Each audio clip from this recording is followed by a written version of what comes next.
don't lie. They scream what they know, rust don't forget, the bones don't let go. Shadows stretch long, the secrets get song, and the creek keeps the whispers you thought were your own. Are you really digging for peace, or is that just a lie you tell to help you sleep? Sure that you really Welcome to the Wrecking Yard. I'm Jerry Wayne Longmire, and y'all are presumably still y'all. All are welcome here in the Church of Internal Combustion. We just ask that you show up with an open heart. It's a cold church today. Y'all know I'm down here in Houston, Texas. It's Saturday.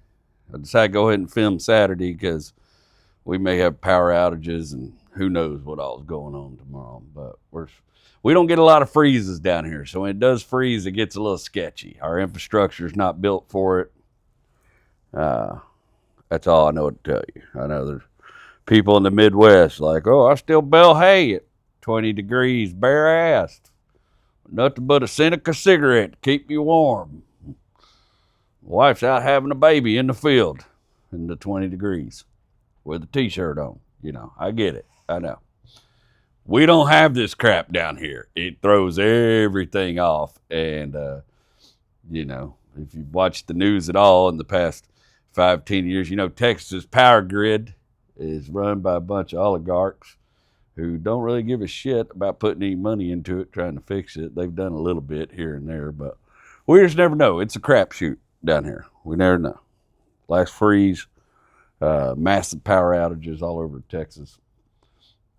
We're hoping that ain't the case this year, but we're all trying to kind of prepare for it too. I've been me and Miss Rachel just went out. She's got some flowers that her great grandma planted on the back of the house.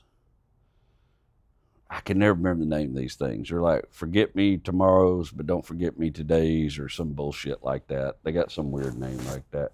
Forget me yesterday and the present. Forget me yesterday and tomorrow. I don't know. Yesterday, tomorrow, and the other day. There's something like that. Some kind of flower like that. Anyways, the shock could be enough to permanently kill them. So we've been wrapping them with painter's plastic and putting bricks on the ground and stuff, trying to insulate the roots, and hopes that it saves the yesterday, tomorrow, and the other days, whatever they're called. And wrapped up the azalea because we got a huge azalea, and they don't fare well when it gets dry. I mean, they're pretty hardy, actually, cold plants, but we just didn't want to take no chances. I don't know. Seemed like a good reason for me to just be out and be cold. I'm still shivering on the inside.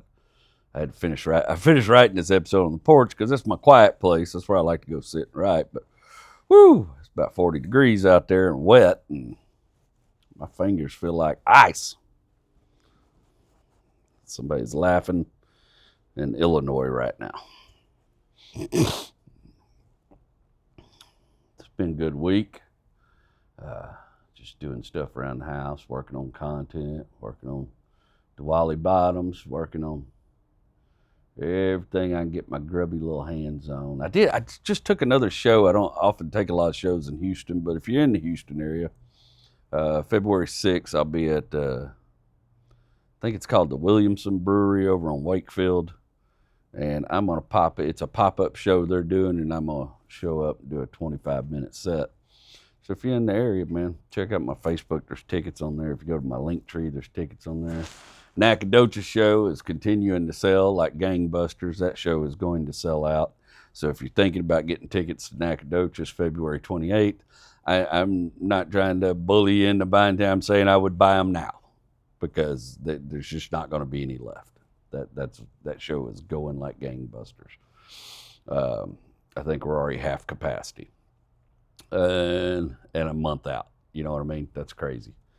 The Austin show, March 6th, I'll be in Austin, the Vulcan Gas Company. That show is selling really well too. So if you want to see me in Austin, jump on those. You know. It's surprising. I have not tried to do much in Austin, so I didn't know what my market was going to be there, but it's surprisingly selling really well. So Really well, considering it's right next door to Joe Rogan's club, and everything over there sells well. So I feel pretty good about coming in clutch on that one. I got to go I went and had lunch with my good buddy David. Y'all know David. You love David. I went and had lunch with David. I hadn't got to talk to David much over the holidays. I was just slammed, and I hate talking I'm just not a phone person, okay? I'm a great let's go to lunch guy. I am a shitty call you back on the phone. I don't like talking on the phone. For one, I'm deafer than shit. I can't hear very good on the phone.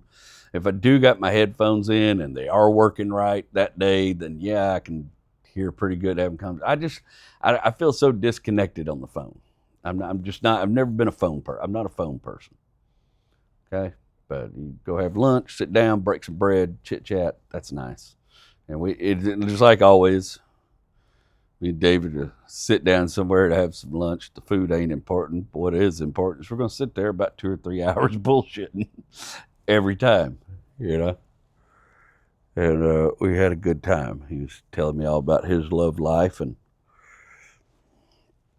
how that's going. I can't imagine being our age and having to date. It just sucks.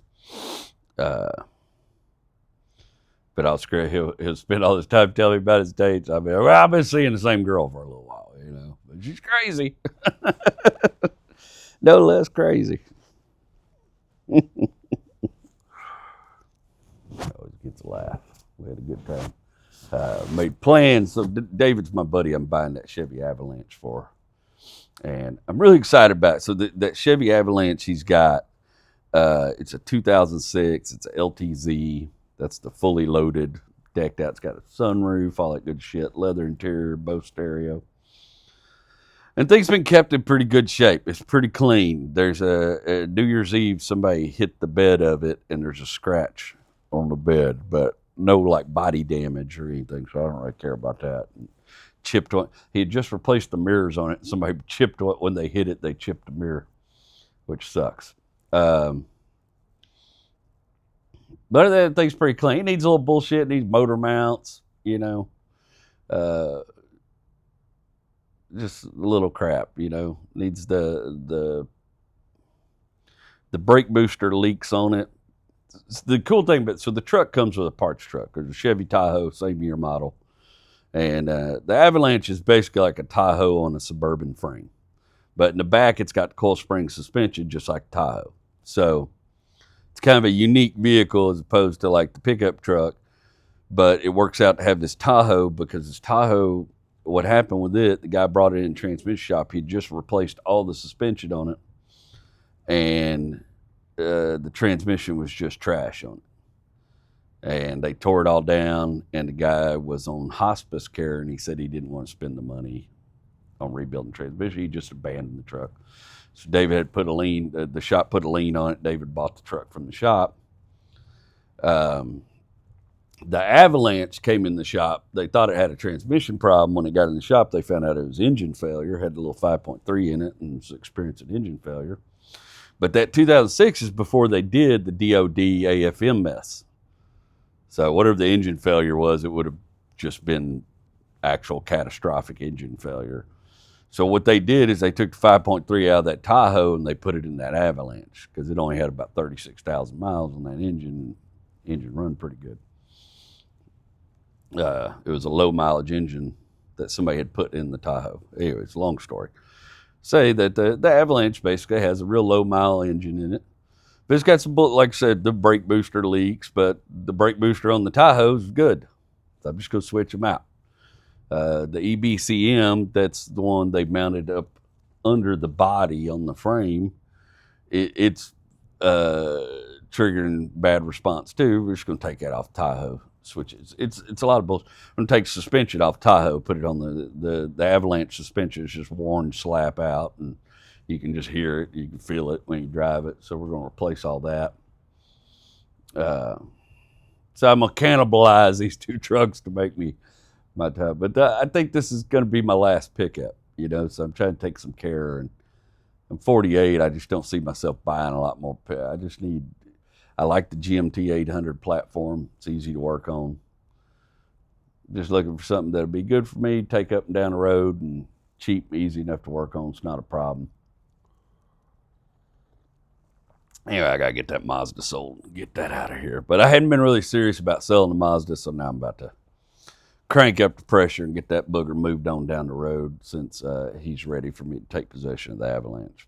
He was holding on to it because he was doing some car shuffling and stuff. He wasn't quite ready to let it go yet, but he's done the shuffle. He's ready to let go. We had a great time at lunch. It was nice catching up with him. And like y'all don't know, but or I mean you will now, but yeah, my credit's pretty shit.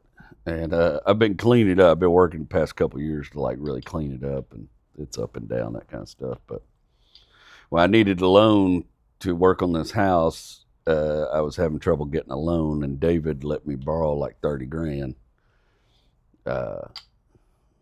with, pretty reasonable, like 12% interest, pretty reasonable interest, better than I could have qualified for, so that I could remodel this house so we could move into it and give up our apartment after Rachel's younger brother just totaled this place, just destroyed the place. Anyway, it was an old house already and out of date, but then he went through the house and just destroyed shit. So we had to go down to bare bones. Which, if you ever remodeled a home, 30 grand don't go far. I spent about 18 of it in the kitchen, and the kitchen still ain't done. But the cool news is I'm about to make the very final payment on that. We're at the end of that loan, and I'm paying that loan off, and I feel pretty good about that. So I wanted to sit down and chat with David about that kind of stuff.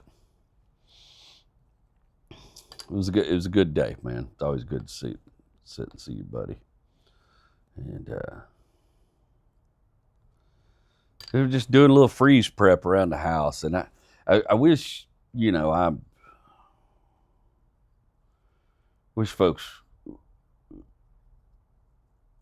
I mean, I went,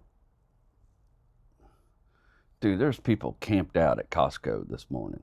Like, people are panicking, and that's always. I mean, I know the cold's coming. All the weather people on TV are sharpening their adjectives. Costco looks like the apocalypse just called ahead. But we all just need to take a breather right now. Panic don't keep you warm. Panic don't keep the lights on. Panic does not put soup in a bowl. It just makes the shelves empty. Empty shelves don't mean there's no food. It just means somebody got scared faster than you. And the truth, you don't survive a Texas freeze by out shopping your neighbors. You survive it by out thinking the weather. Fill some jugs with water. Charge your phone. Charge all your devices. Find your blankets. Make sure the pets are inside. Make sure you got a way to heat, but nothing propane inside. Check on the old folks around you. That's it. That's the whole playbook. You don't need 48 rolls of toilet paper to make it through a cold snap. You need heat, hydration, somebody who knows you're there. It's not personal, it's just weather. But how you respond is personal. Be the calm one. Be the prepared one. Be the neighbor who doesn't hoard but shares. That's how we make it through.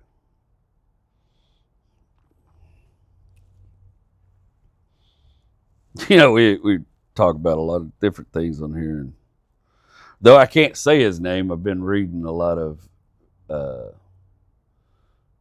I'm going to screw it up, Epictetus. Been reading a lot of his stuff. He was one of the Stoics I was not very familiar with.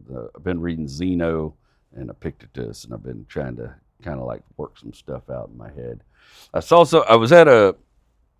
was somewhere over the holidays. I seen somebody do a stand-up set, and it might have been my friend Bill, and he was talking about his parents, and he was talking about the day that he realized they didn't know any more than he did.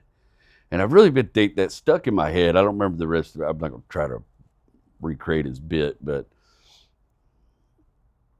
I remember it's been in most recent years that I realized that my parents were full of shit.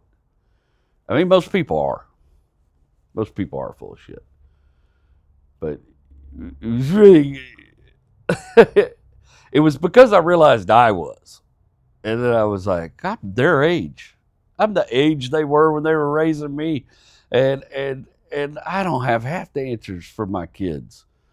There's been a lot of discussion about, and I'm not going to get political on you guys, but we live in a time where there's a lot of discussion about a lot of things right now. One of those things is ICE and people being deported and all that stuff going on in Minnesota. And of course, your kids have questions, and I don't have the answers to all those questions. I don't have the answers to why this is happening. I'm not out to condemn anybody. I'm not. But none of it feels good. And it's a hard thing to explain to your kids.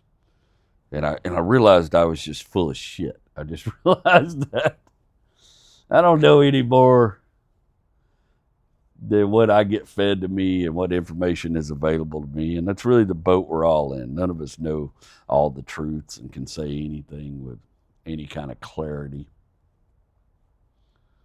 And I think about, like, I'm pretty honest with my kid. I'll tell them when I don't know something. My son, my younger one, he's autistic. He likes facts and knowledge and order, and he gets really pissed when I don't know something.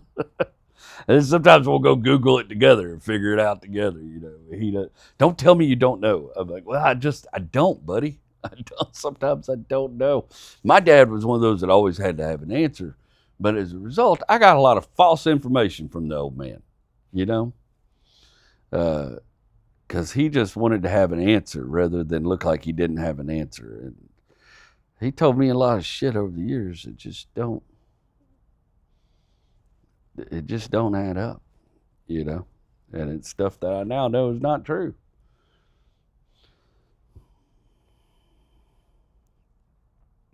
Think about that. Like just how many people, if you go, like, if you're on the internet, you say anything about you're losing weight or you're doing this, you'll get 150 different opinions about how you should be doing what you're doing. I thought actually car people are bad. Actually, pet people are the worst people I've met on the internet. You can't say anything about an animal without 150 different opinions about what you should be doing with that animal. And I'm like, you guys literally can't agree right here. Why in the hell should I listen to you? It's say, if people come at me with scripture a lot. People come at me with scripture and want to wave scripture like a flag and bash my head in it with it at times.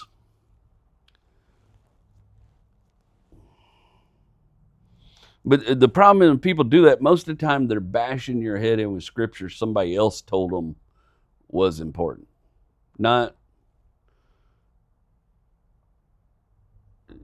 You could tell they've never tried to read and figure the book out for themselves. I've read the book twice in my life, and I've spent a good deal of time poring over it and having some of it drilled into me. And I know the difference between scriptures that were drilled into me that people taught me meant something versus scriptures I figured out for myself what I thought they meant, or I gleaned my own meaning from them.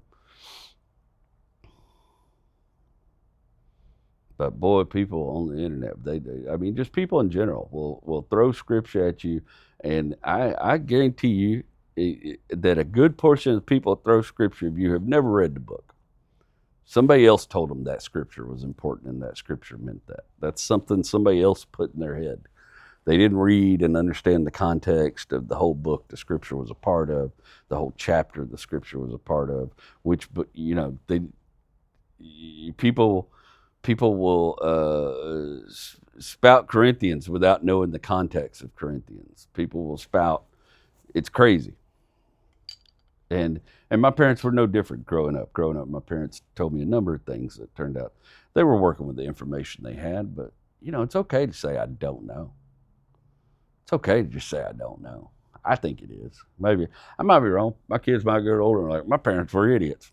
My dad didn't never know nothing. I don't know. But really, I think I'd rather that than be like, my dad was full of shit. He fed me all kind of crap, because it's the way I feel a little bit sometimes.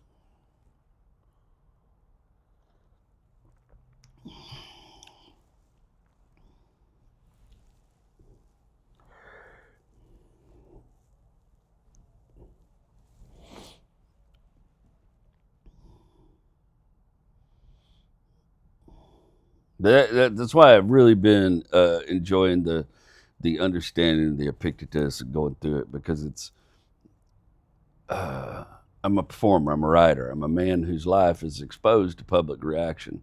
It's dangerous territory for the soul, good or bad. It's dangerous territory for the soul. That's why you need things like lunch with your buddy, keep you grounded, keep you tied into what's real. Epictetus would tell me, you don't control who laughs. You don't control who misunderstands you. You don't control who misreads you. You control whether you told the truth in the way you know how. That's it, and that's enough.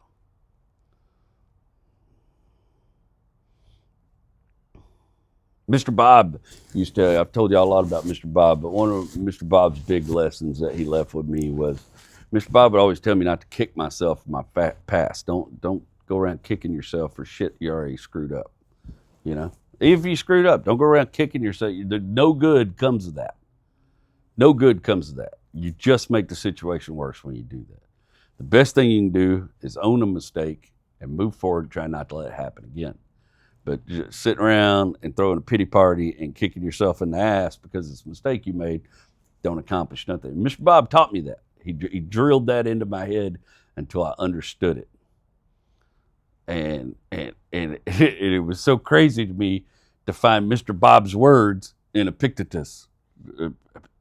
Boy, I'm never going to get that name right. But his whole thing is, if you're upset, it's never because of what happened. It's because of the story you told yourself about what happened. Somebody heckled you, somebody ghosted you, somebody criticized you. Those are events. The suffering comes in when you add, which means I'm failing, which means I'm not enough, which means I'm losing. That part is optional. You don't have to do that second part to yourself. Reality hits you, your interpretation finishes the beating. You don't have to do that part to yourself, the interpretation part. You could just move on. Sorry, I'm a little scattered. I'm all over the place. There's a story I read a couple of weeks ago. I've really been wanting to talk to you guys about it because it's one of the most fascinating stories I've ever read. And it was kind of cool that it came in conjunction when I was reading all this other stuff from Epictetus and the stuff from Zeno. And also having these thoughts about seeing Mr. Bob's words in ancient texts, like, holy shit, Mr. Bob taught me a lesson that people have been trying to teach us for a long time. But I read this story about this dude named Helge Meyer. I hope I'm saying that right. Helge Meyer.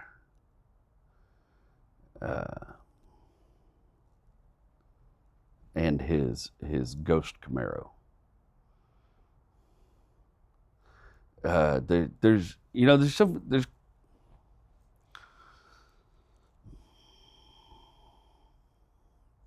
There's some kind of men that only get noticed when everything's falling apart. Not, and I don't mean like generals or politicians, not the ones with a microphone and a podium. I'm talking about the type of men that don't rage against the problem, don't waste a lot of energy bemoaning the problem. Just look at a problem and go, what can I do with what I have? That's where Helge Meyer comes in. Helge Meyer wasn't a warlord, wasn't a movie star, wasn't even supposed to be famous. He was a former special operations soldier from Denmark who watched the Balkan War on television in the early 1990s and felt something in his chest that he couldn't let go of. Not anger, not rage, just responsibility. Sarajevo was being torn apart. I don't know if you've seen the images or watched it, or maybe some of you might have served during that time, but Sarajevo was one of the craziest war zones you've ever seen. A modern city reduced to medieval times. No steady power, no steady water, food rationed, snipers on rooftops, artillery in the hills. It's a place where literally walking outside your house could get you killed. And this dude from Denmark sees that and goes, that, instead of like, oh, that's terrible, he's like, well, I guess I'm going to Sarajevo. That's not normal behavior. It's not comfortable behavior. That's not what most of us do when the news turns ugly. But I suspect maybe Helge had read some Epictetus. He had read the words of a crippled slave who figured out something that the rest of the world keeps forgetting. Some things are in your control, some things are not. Peace lives in knowing the difference. Helge couldn't stop the war. He couldn't negotiate ceasefires. He couldn't make men drop their rifles. But he could do one thing. He could drive. He could carry food, medicine, diapers, basic human survival. He could try to get it where it was needed. And there's a lot more to the story. He went through the proper channels trying to get all this approved, trying to do this the right way, and was pretty much ignored. Was told it's unfeasible. It's not something we can get behind. It's not something we can do. So he quit asking for permission. He quit waiting for approval. He took his old, I think it's like a 78, 79 Camaro.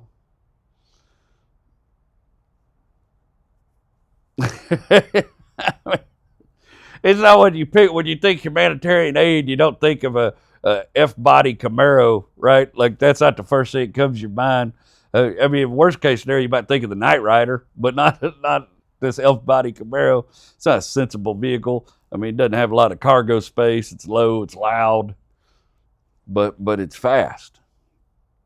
And speed mattered more in this situation than anything else. Convoys were getting hit left and right. Aid trucks were slow, predictable, easy to spot. But a muscle car running at night, blacked out, that's something else. Helge takes his Camaro to a U.S. air base in Germany and said, can you guys help me make this thing survive? This is what I'm going to do. I'm going to do it whether you help me or not. I'm going to do this thing. Can you help me?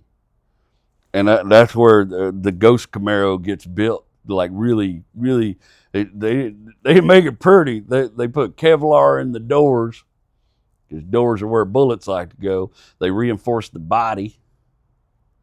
They added run flat tires.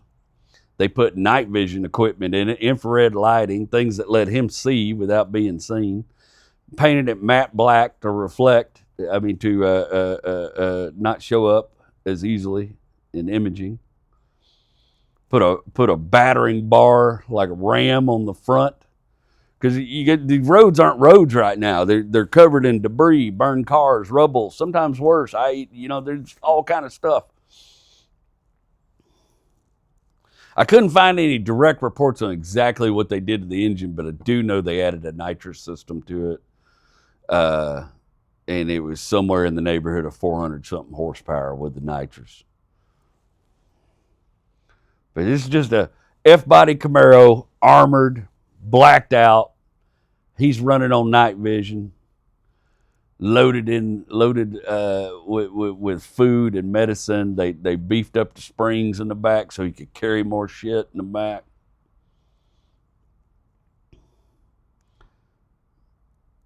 And the people started calling it the ghost car because it showed up and it brought them the things they need. They knew when they saw that car coming that help was on the way. And he drove alone most of the time, not because he's fearless, but because fewer people means fewer variables. It's the Epictetus thing. You can't control the sniper, you can't control the shell, but you can control how many lives you risk when you choose to act. So Helge keeps it tight. And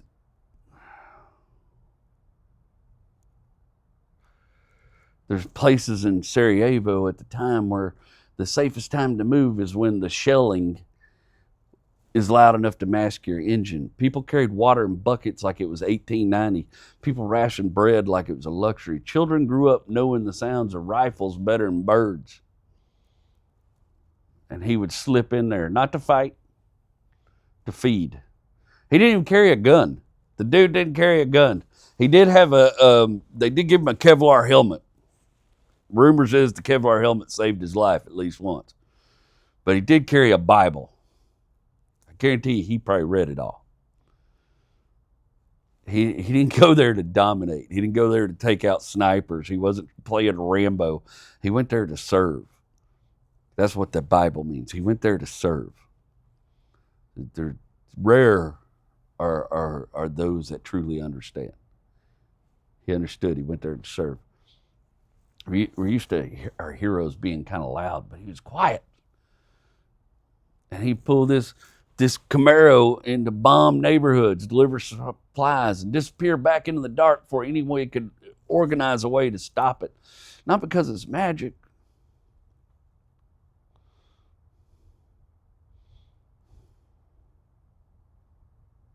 It's a focus. Epictetus taught that the suffering comes from wanting the world to behave differently than it does. Helge accepted the world exactly as it was, dangerous, cruel, unfair, and all he asked of it was, can I get through? And most of the time, somehow he did. He took fire, bullets hit the car. They're like they say his helmet stopped a round that would have ended the story. But he kept going over and over. Nobody knows exactly how many runs he made.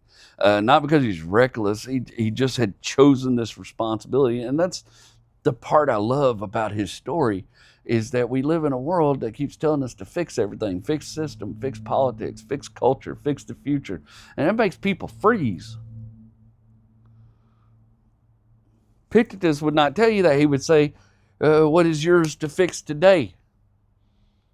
Well, Helge had his thing to fix.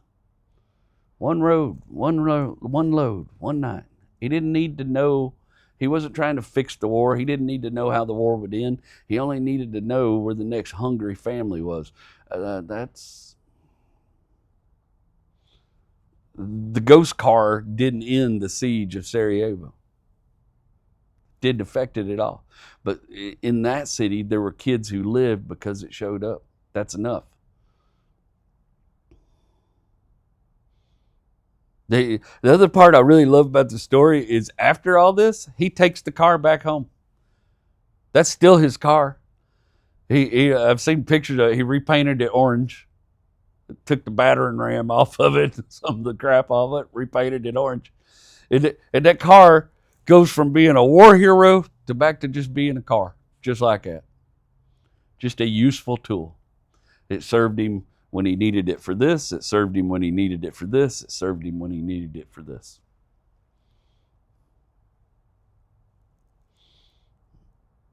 It had been a moving answer to a deep question. What does a man do when he knows he can help? He had a plan. He knew he could help. Lots of people gave aid. He got it to the people. Go read about Helge Meyers. It's HelgeMeyers if you've never read about it, and his Ghost Camaro. Read about the build of this thing. Read about the way he would plot his entrances into the city.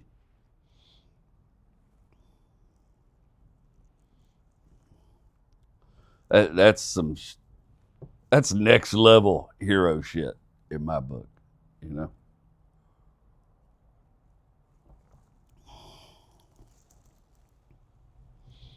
I think a lot of us live our lives hoping some moment like that is going to come for us.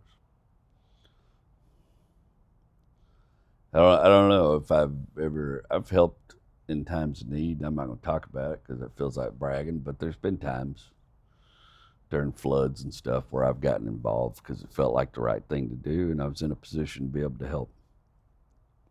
I think that's the best we can do. I know this. There's a really old man that lives across the street from me, my old Cholo buddy. I always worry about him. I'm going to keep close tabs on him. Hope we don't lose power, and keep close tabs on the old man. Try to make sure he's okay.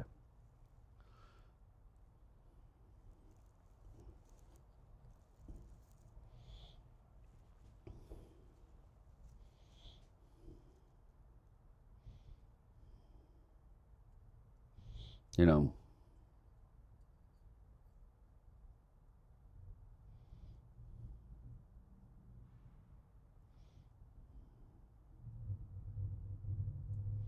countless of stories like that across the world.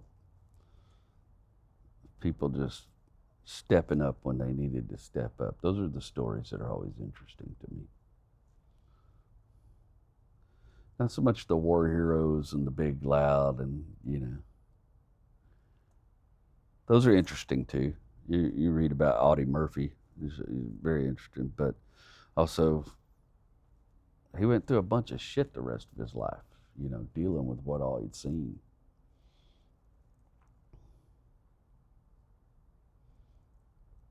There's been guys, back in the old days, some of them used to be politicians. You read about Teddy Roosevelt, he got shot in the chest, still finished a speech. He was a boxer. He was a soldier. We don't seem to have a lot of that. Haven't in a while. Men like men of that type of character. I'm always impressed by those. Whew, my goodness, my hair's a mess. It's cold out here though. It's cold for me. Some of y'all northerners probably be in here naked like, this feels great, but no, it's freezing me, buddy. I can't hardly handle it. Good coffee and good words. That's about it.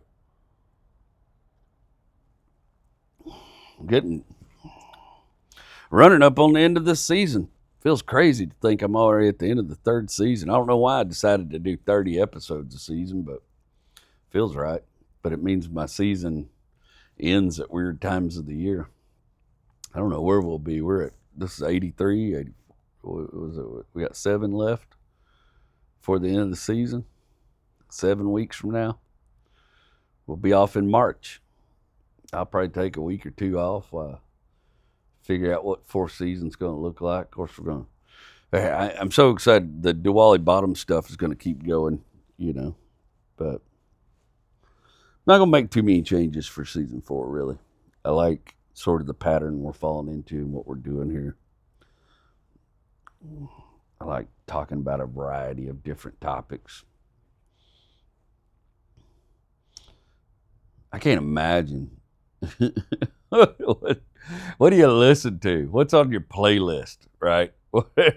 When you're driving into a war-torn city in the dark of night, no headlights, just night vision, piloting a rocket ship of a damn old school Camaro. I mean, Back in the Saddle Again's got to be on that playlist, right? You got to have a little Aerosmith. Back in the Saddle Again.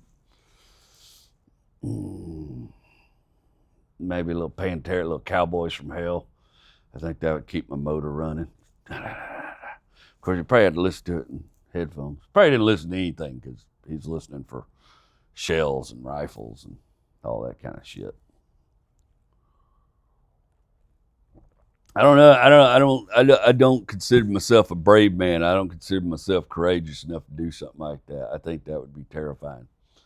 I'm in awe of the people that have that inside them. I mean, I think we all like to think we're brave enough when the stuff we get faced with to deal with, but I've never been in wartime, I've never been a soldier. I've had guns pointed at me, I've had guns pulled on me, I've had guns shot at me. I know how I reacted in those situations.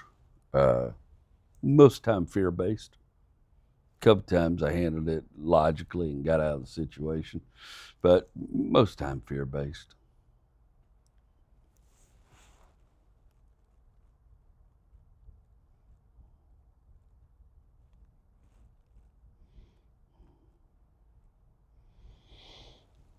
I was raised around men that didn't exhibit a lot of fear. I've seen engines and cars catch on fire in my dad's face, engines blow, him jump back and holler, but then dive right back in, I've seen him grab a fire extinguisher and put a fire out before it gets out of hand. I've seen him deal with some stuff.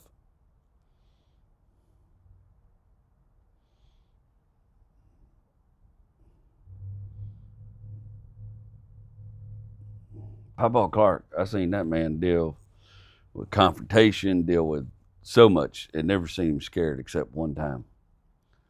And I tell you, the one time I saw Papa scared, there was a little footpath that went from the back door of his house, and it was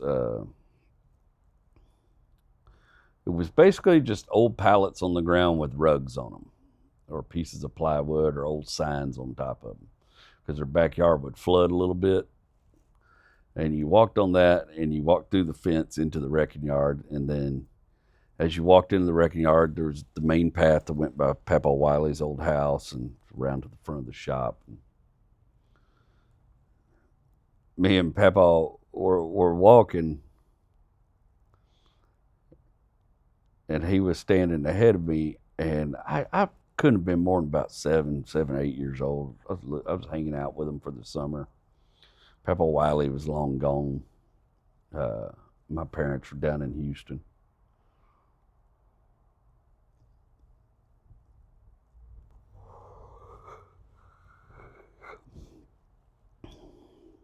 We walked out on that pathway, and when we turned, Papa froze because there was a big old, sort of a brightly colored snake. He was a big son of 50, sitting right in the middle of the pathway. He wasn't coiled up, but he had his head up and his body kind of stretched out. And Papa stopped. I didn't know Papa was definitely afraid of snakes. I didn't know that. I didn't think the man was afraid of nothing. And I remember he put his hand on my chest and pushed me back a little bit. And he was like looking around. I think he was looking for a weapon, something he could grab. And the snake got spooked. I don't know if you've ever seen a snake jump, but they can. They can hop straight up in the air if they get spooked. And this snake that I later found out was what they call a king snake, just jumped straight up in the air. And when it did, Papa Clark made a sound that I never heard him make before or after this incident. But it was sort of a moaning howl, just a "Ah!" He snatched me up around the chest, and we just rocketed back off into his backyard. With that sound, he made that sound the whole way. Granny come out the back door trying to figure out what was going on. And he was looking around for a shovel or something, and he took off with a shovel out there, couldn't find the snake or something. Come back pissed off he couldn't find that snake and kill it. And Grady she goes, "What did it look like?" And he starts telling her. He said, "It was big and like that." And Grady said, "That's a king snake. It's out there all the time. It eats the other snakes. It's good." Papa said, "I don't give a damn, Jude. I don't give a damn how many snakes that snake. I want them all gone." He didn't give a shit if that snake had other snakes. "That's a good snake, Bobby. That's a good snake. It eats all the bad." "I don't give a damn, Jude. I want them all gone."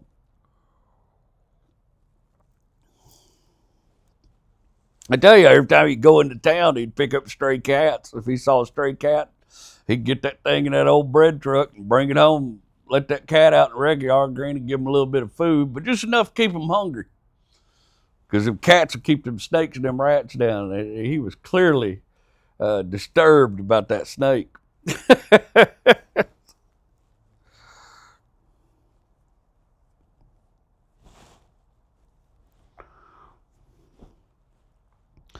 Whew.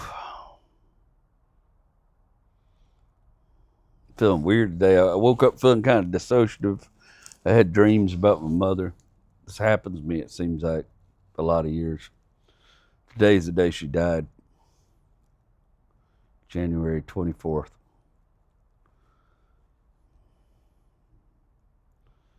And I woke up really early this morning. I was having a dream about her. It wasn't nothing crazy. She used to take me out to, there's a place kind of close to where we lived called Bear Creek Park. And they had some animals out there. They had swans and stuff like that. And she used to take me to Bear Creek Park after school sometime with my drawing pad and my drawing pencils. and let me draw I like drawing the swans. Let me draw the animals, but especially the swans. And then the dream I had, it was like I can't remember all of it, but we were sitting at Bear Creek Park, and we were just watching the swan. And the swan kept trying to fly, but it couldn't. Every time the swan tried to take off out of the water, it couldn't. Something was happening. It would come back into the water. And she was really concerned because the swan, she kept saying, we got to help it. We got to do something. That swan can't fly. We need to tell somebody something's wrong with it. And then she started crying really hard about the swan not flying. And then I woke up. Ooh, it's had my mind on a loop all day. Ain't nothing to figure out there. Just weird shit your brain does to you. But for whatever reason, my brain does it to me on the day she died. Not the day we buried her. We buried her on her birthday, January 27th.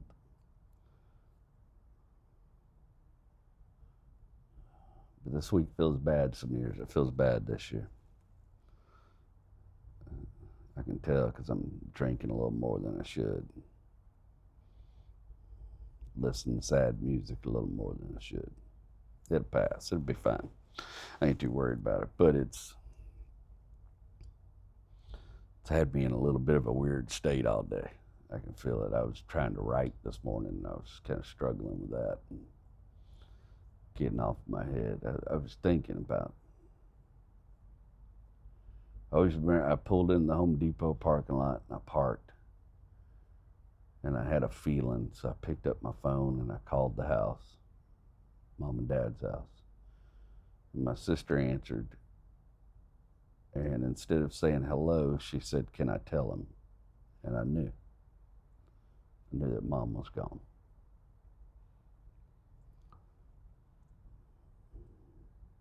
Because it already felt like something had lifted off me that had been weighing me down.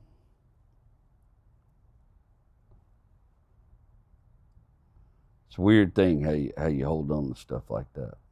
You know, everybody deals with grief differently. I didn't deal with it very healthy when it happened, but I try to be healthy about it these days.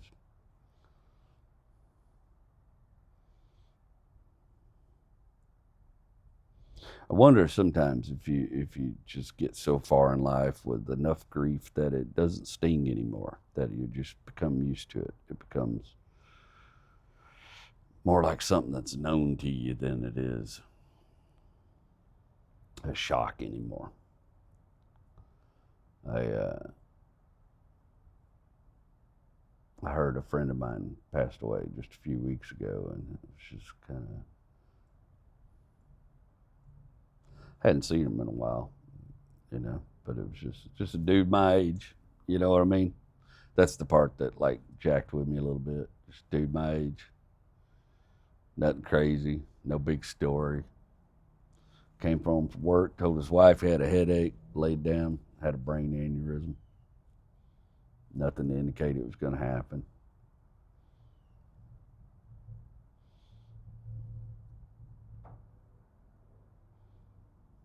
But I didn't really grieve, but maybe because we weren't that close, but it was just more of a holy shit, man.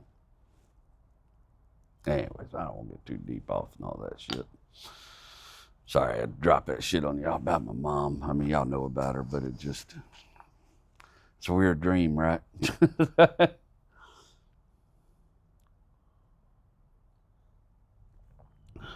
usually hate when I have dreams about her because when I wake up, then I have to realize she's not here all over again. That's the sucky part of that. Anyways, let's wrap this up. Let's do some testimonials. I got those already. Boy, I can't. Our old buddy David Becker. This will sound weird, but after over 3 million miles of driving, I'm at the point where I'll go nowhere and do not want to go anywhere. Weird, I know, but it is what it is.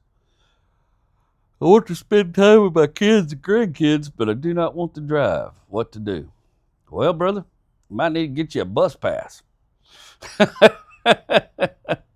or a Uber gift card. I don't know how far away your kids and your grandkids are, but if you don't go see them, the only thing's going to happen is you're going to miss out on them. Look, kids' lives are busy. Grandkids' lives are even busier. They're trying to learn the world right now. Their developmental processes are happening so fast, everything feels like a blur to them. If you want to be a part of that, you better go make sure you make yourself a part of that. Because I get it. I want to go anywhere not doing that, but if you don't make yourself a part of that, it'll just keep on happening without you, brother. Right or wrong, that's the way the world works.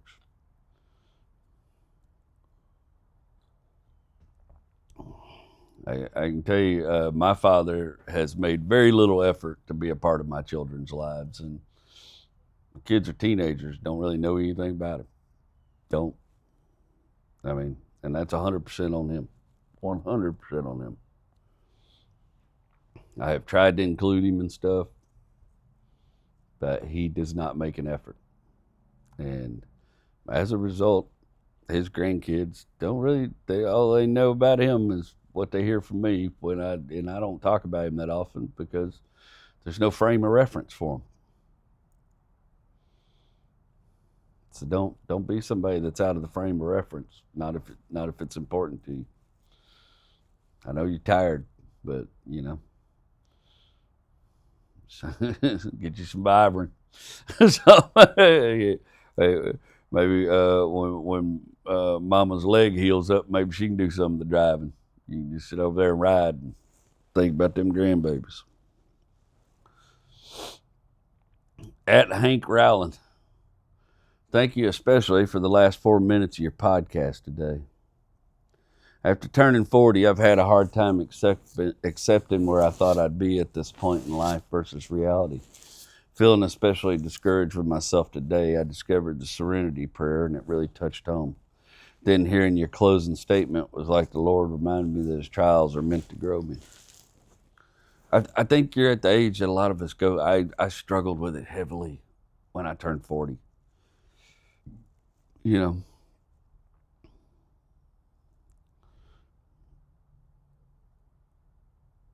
I would struggle with it when my pizza guy would show up in a newer car than me. You know what I mean? Stuff like that. Like, you don't know nothing yet, I remember there came a time where we were struggling to get by, and the average teenager was driving newer vehicles than me or my wife, just because that's the position the world was in at that point. And it was frustrating. And then, it all goes back to that. I forgot who said it, but comparison is thief of joy. Is it Franklin Roosevelt? I don't remember who says that. Comparison's thief of joy. It's probably somebody a lot older than him. That's one of those things I think somebody said in the beginning that's just been handed down. Comparison's the thief of joy. Few truer things than that will ever be said.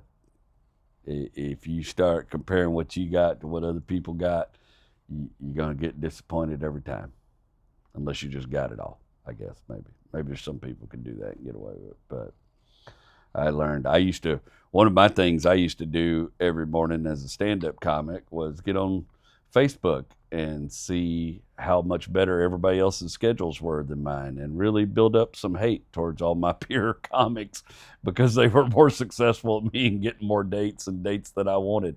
In my mind, that's what it looked like to me. And I would give myself that little dose of poison every morning and convince myself it was motivation, and it wasn't. It was tearing me down. So I'm glad it helped you, brother. That's all I want to do is help folks. At the Croncraft Show, our buddy Kieran. Thank you for the podcast every week, JW. You forgot to switch on your light for your story. Nonetheless, a great segment and a great episode. Bro, you ain't kidding. I was so mad when I went to edit the Diwali Bottoms episode and realized I forgot to turn my light on. That pissed me off. Hopefully I won't forget it today. We'll see. I'm not. We're going to do that right. Boy, I got a humdinger of an episode for you today. Get your listening ears on. Let's return. Yeah. Let's return to Diwali Bottoms, Texas.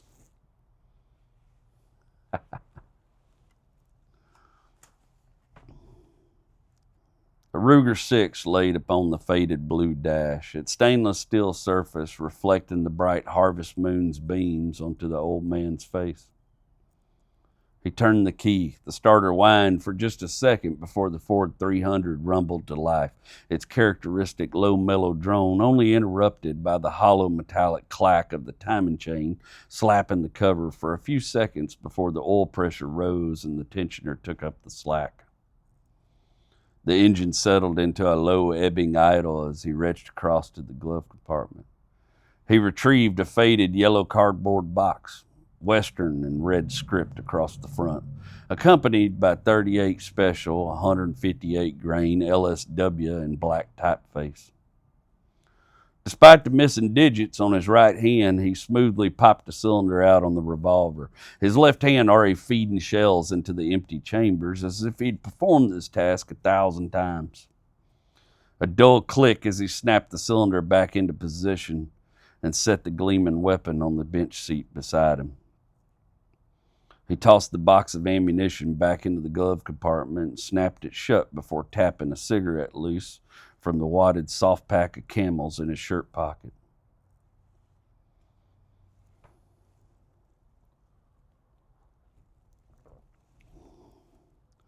Just a mile or two away, Carl Jr., or Red, depending on who you was, stood in the entrance of Billy's corrugated steel shop. Billy was an excitable man carrying a few more pounds than his slight frame or the frayed overalls he wore could handle. His bald scalp liver-spotted and sheening with sweat underneath the yellowed work light hanging from a rafter. "I'm telling you, Red, I know what the hell I seen. There's been lights over in Tony's trailer for 2 nights now." "Billy, there's no reason for anyone to be there. Mr. Ware already picked up Tony's stuff, and Tiffany's family already helped her move out. They're working night and day on them pump jacks out by the cutoff. You're probably just seeing reflections from their lights." Carl Jr. felt like he'd been talking in circles since he got here. "Well, just go on then." Billy chunked the 13/16 wrench he was holding onto his workbench with a loud clang before he turned to walk towards his trailer. "You know, Red, lots of people here treat me like I'm stupid, but you ain't never have before." "Billy, The door was already slamming. He managed to croak out, "I'm sorry." Carl Jr. knew Billy wasn't dumb. He could fix just about anything on a car. He'd been a foreman at the mill before Mr. Simmons' kids sold all the timber tracts and mill property to Boise Cascade. They showed up smiling with clipboards and FRCs and promised nothing was going to change until it did the following Monday, and most everybody was replaced by BC employees and automation plans. A few months later, Billy had had a few too many beers at Booty's and tried to climb the back end of a Budweiser semi out on 259 on his Kawasaki. He was still all present these days, but he run on a bit of a delay, and certain types of folks tend to take a great deal of sport out of mocking anyone any different from what they perceive as how it should be. It stung more than Carl Jr. wanted to admit, even to himself, that Billy might think him one of those types of folks. He certainly wouldn't admit to anyone else that the reason he started walking towards Tony's trailer were Billy's words. Danny pulled off the highway onto a washed-out road just east of FM 2012. I'd hesitate to call it a gravel road because you'd have to go find all the gravel. The twin I-beam suspension lurched in the ruts as his headlights strobed the trunks of the pines and their open complicity of the discretion of this place. Behind the wall of softwood, a little further down the hill, sat a big old Fleetwood double-wide trailer. A rickety ramp of oak pallets led through the swampy mess up to the door, and the neon beer signs twinkled through the windows. This was a place for those who prefer to be left alone. A handful of Frankenstein Harley-Davidsons, adorned in red and gold, sat in the grass lot amidst a collection of cars and pickups that could have been somebody's scrap pile. Danny's new Ford stuck out like the North Star.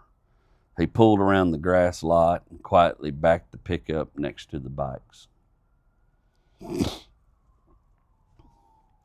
A Ruger is a good heavy pistol, and it felt good when Danny palmed it out of the seat and slipped it in his left pocket. His dark, oil-stained Red Wings loud on the oak planks before opening the door and stepping up into a cloud of acrid smoke so heavy you could carve it out of your face with an open palm. A cinder block pony wall with low-grade plywood sat on the uneven linoleum where the edge of the kitchen once was. Booze lined the cabinets, some labeled, some anonymous and ominous, waiting for a lucky participant. The bikers was easy enough to spot at a small card table, too occupied with a dice game and their drinks to give a shit about the greasy-haired, manic old man approaching the bar. A curly, blonde-headed gal in a Hank Williams Jr. tank top that was doing its best to keep it together another night come out of the back room, cigarette in hand. She was on the hard side of 60 and usually looked a little dour for most of the clientele. Still, she beamed when she saw Danny. "Long time no see, sugar. You want a jack?" Danny forced a grin and laid a few bills on the counter as she poured the whiskey without waiting for the answer she already knew. The Jack Daniels hit the back of his throat like warm fuel, lighting his synapses up all the way down. "Honey, do me a favor and go hit the head. I got to have a conversation with these people." The look on his face guided her decision to acquiesce, and the smile became quite terror as she vacated the room for safe quarter. Without much warning, he pulled the heavy revolver out of his left pocket and pointed it at the stereo in the corner of the room. John Fogerty's voice pouring out the speaker, desperately warning those who had listened of the dangers of gambling in Houston. "One of y'all turn that shit off before I do." A dirty-faced fella to his left cussed him and made a move that was immediately canceled by a crushing blow from the handle of the Ruger against his right temple. He just had time to whimper before his legs quit for the evening and left him in a pile by his stool covering his face. One of the bikers stood up deliberately and slowly walked to the stereo, holding his drink still and his gaze on Danny's face. He turned the big knob to the left until it clicked and the light dimmed. When Danny spoke, his voice was calm, his tone dense, his eyes searching the room for a tell. "Y'all know who I am, and you know how to find me." He pulled a thick, wrinkled Bank of Overton envelope from his jacket with his McCulloch modified right hand and held it up. "There's $5,000 in the envelope for the first son of a bitch that tells me who killed my nephew. I know one of you knows something. Don't shit happen around here y'all don't know about."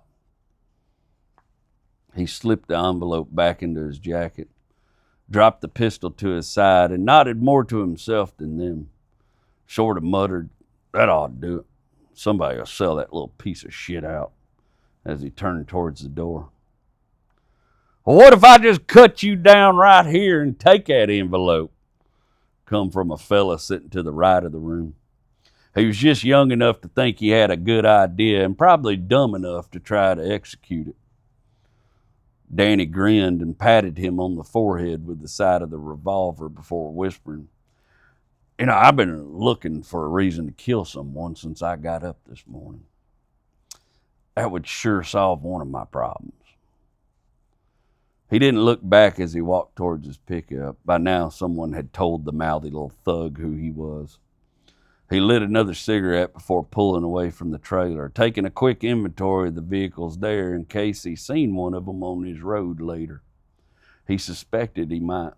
He might not, but he might.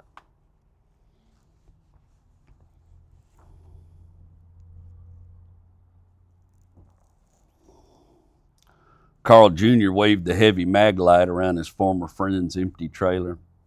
Homicide had ended their investigation months ago, if you wanted to call it that.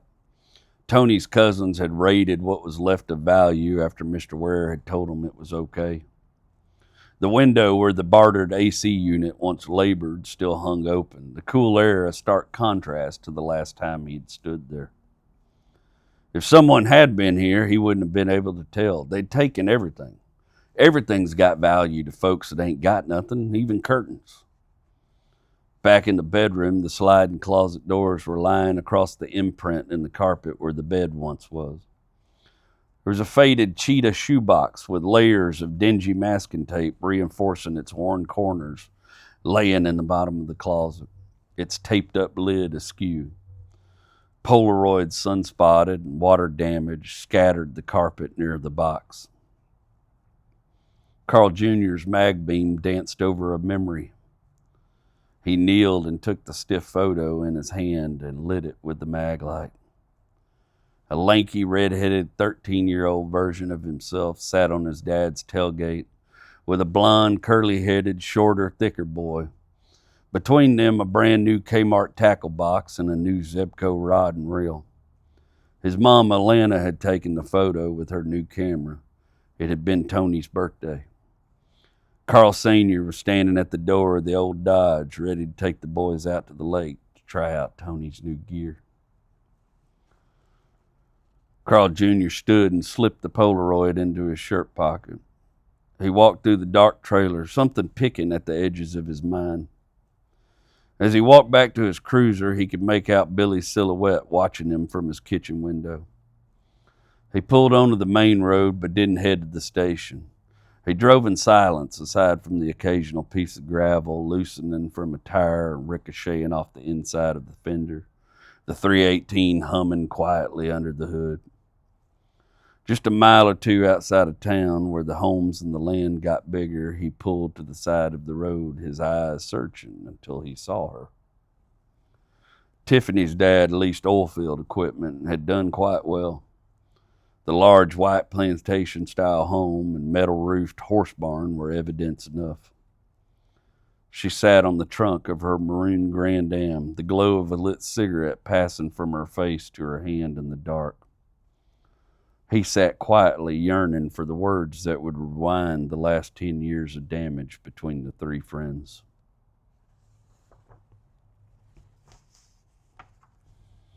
Carl Jr. was headed back towards the station when the dispatcher squawked over the radio. "Be advised, we got a report of shots fired on Mill Road. Repeat, shots fired on Mill Road. Possible disturbance in progress." He grabbed the mic and keyed up. "Unit 5 en route." He swung the tired Dodge Diplomat into a U-turn, his senses heightened. The radio keyed again, the dispatcher softer this time. "Red, it's Danny Ware's place." The sleepy 318 growled to life as he mashed the accelerator to the floor, and the pine trees became a blur of indifference. Tune in next week for more from Diwali Bottoms, Texas.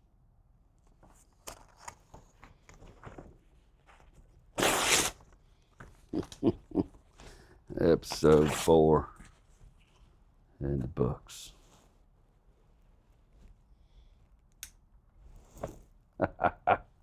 Hope you guys enjoyed that. I had fun writing that one. All right, well, we wrap this thing up for the day and get me in out of this cold. That's what I think. I told you I've been thinking a lot about my parents. Not in a nostalgic way, more of a reckoning type of way. I used when I was a kid, I thought they had some kind of secret map, some hidden knowledge about how to survive the world, how to make the right choices, how to not screw it all up. And then I got their age and I realized something that shook me a little. They didn't know any more than I do. They were guessing. Just like me. Just like you. They were making decisions with half the information. Old wounds they never got to heal. And a whole lot of fear they never learned how to talk about. And yet, somehow, they kept us alive. Not perfectly, not cleanly, but alive. You know, I talked about Helge Meyer. He didn't know how the war in Sarajevo was going to end either. He didn't know if the city would survive. He didn't know if he would survive. He didn't know if that Camaro would come back in one piece. He just knew there were children sitting in the dark with empty stomachs and no medicine, and he decided that was his. Epictetus said, you don't get peace by fixing the world. You get peace by deciding what belongs to you. The war didn't belong to Helge, but that road did. That run did. That load of food did. The freeze coming to Texas right now is just the same kind of test, just quieter. You can't control the grid. You can't control the weather. You can't control the systems that failed us last time. But you can decide who you are when it happens. You can be the one who panics and empties shelves. Or you can be the one who fills a few jugs, charges a phone, and checks on the old man across the street. A choice sounds small. It isn't. That's how civilizations survive. Not by knowing everything, not by having all the answers, but by being responsible for some things. My parents didn't know how the world worked. They just knew I was hungry. They just knew I was scared, so they did what they could. And now it's our turn. Not to be certain, but to be present. Not to be perfect, but to be useful. That's the work. I'm rooting for you guys. Every week I tell you that. I'm rooting for you to find the ways that you can be useful. I don't need you to be certain. I just need you to be present. I don't need you to be perfect. I just need you to be useful. And you'll find that if you focus, this is what I've found as I get older, that if I focus more on being present and I focus more on being useful, then I don't worry about those other things too much. I just find where I fit and where I can do work. Every time I say work, people think I'm talking about jobs. I'm not talking about jobs. When I say work, I'm talking about the things that you do with your time here on this planet. That's the work. If you waste all that at some job, that's on you. If you waste that kicking yourself for mistakes you made, that's going to be on you. But you could just take that work and focus it on the things where it can actually do something. That's what Helge Meyer did with his ghost car. He said, I got a solution for this problem. I can go make sure these kids get food. I'm rooting for you. There's room at the table for everybody. We just all got to figure out how we fit. I'm JW, and I love you.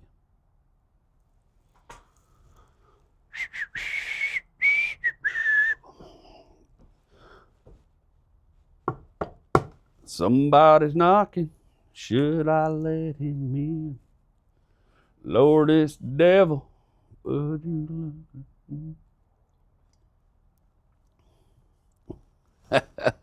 I had that song in my head the whole time I was writing that Diwali Bottoms episode because I kept trying to think. I couldn't figure out what was going to have Danny do when he went in that bar, but I didn't want it to be over the top. I wanted it to be, old men are dangerous in a different kind of way. Old men are dangerous because they're sure of themselves. I wanted to portray that. I didn't want to be this over the top. He's not some badass. He's just an old man that's sure of himself. And he's had enough.